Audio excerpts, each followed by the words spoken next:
প্রত্যেকটা ছেলের জীবনে একটা আশা থাকে যে তারও একটা শখের নারী থাকবে, সে নারী থেকে অনেক ভালোবাসবে, তার জীবনের থেকেও বেশি ভালোবাসবে। আর সেই পুরুষটাই সেই মেয়েটাকে অনেক ভালোবাসবে, তার শখের নারীকে। আমরা ভালোবাসি ঠিকই, কিন্তু সেই নারী আমাদেরকে কখনোই ভালোবাসে না, সেই শখের নারী।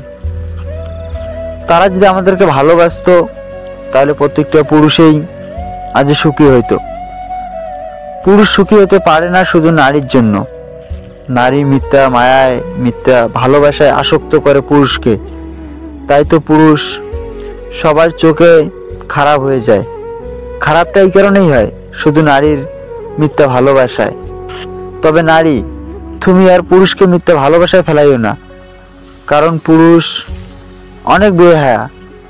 নিজের ঘর বাড়ি বানার জন্যই নিজের ঘর বাড়ি ছেড়ে দূর প্রবাসে থাকে, শুধু তোমাদের মুখে একটু হাসি ফোটানোর জন্যে। তাই বলতেছি, কখনো পুরুষকে কষ্ট দিও না।